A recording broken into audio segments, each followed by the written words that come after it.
As the first glimpses of fall show over eastern Tennessee, we head to Gatlingburg. On our way, we stopped in Sweetwater, Tennessee, at the Lost Sea Adventure. It is the largest underwater lake in North America. Back in the 50s, they decided to stock it with trout to see if it was connected to any other bodies of water outside of the lake. To this day, none of the fish have been captured. This is the largest rainbow trout ever taken out of the sea. We started our adventure in the Great Smoky Mountain National Park, where you can see white-tailed deer,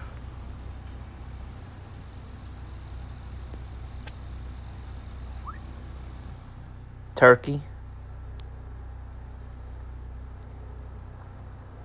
and black bear. These black bear were actually recorded near Anakista while we were on the lift going up.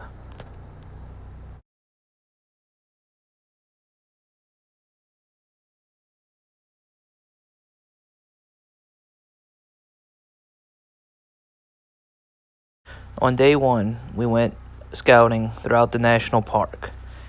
Eventually, we would settle on Mills Creek in Cades Cove.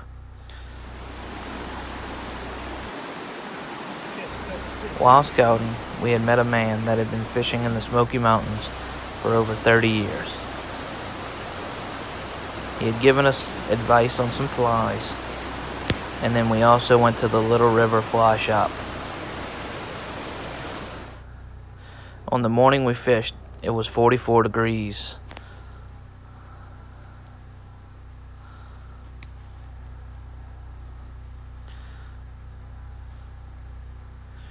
With the cold weather, we decided to fish with nymphs.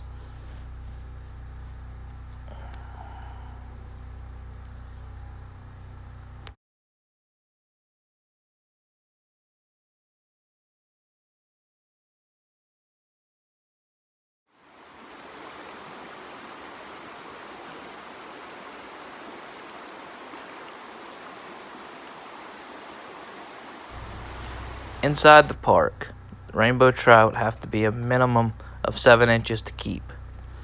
We had caught 5 rainbow trout today, with this one being the only one over 7 inches. To clean a rainbow trout, start at its anus and make an insertion and slice forward up to its gill plate.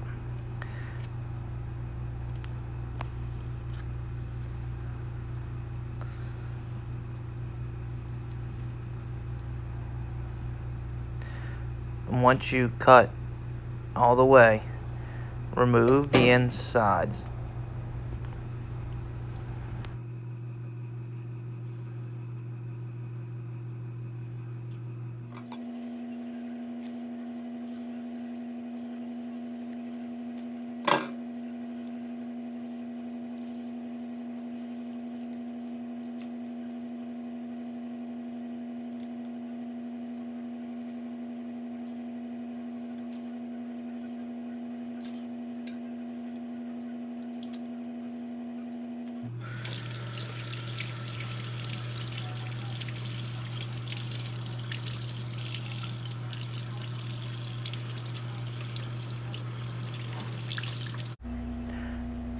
Use a spoon to remove all the scales.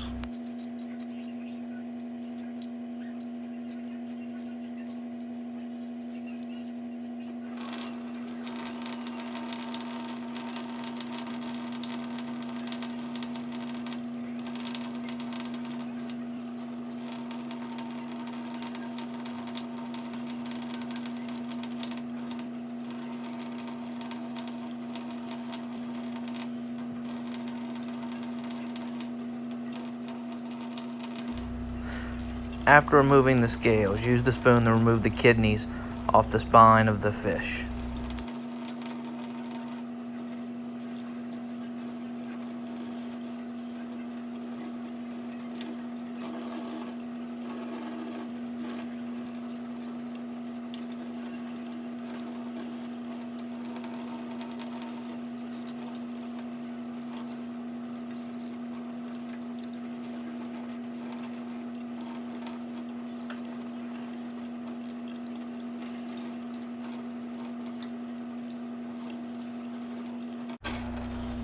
After everything else, I removed the head of the fish. You can leave it on and bake it whole. The cabin we stayed in was ill-equipped for cooking, but I made a pan out of aluminum foil, sprinkled Tony's on the inside and outside of the fish, put it in the oven at 350 for around 20 minutes until the internal temperature of the fish was 165 degrees. Don't forget to find us on all social media outlets at Frank Williams Outdoors and hit the subscribe button. This was the 278th American flag recovered after the Gatlingburg fires. We would like to thank all our military, veterans, and first responders.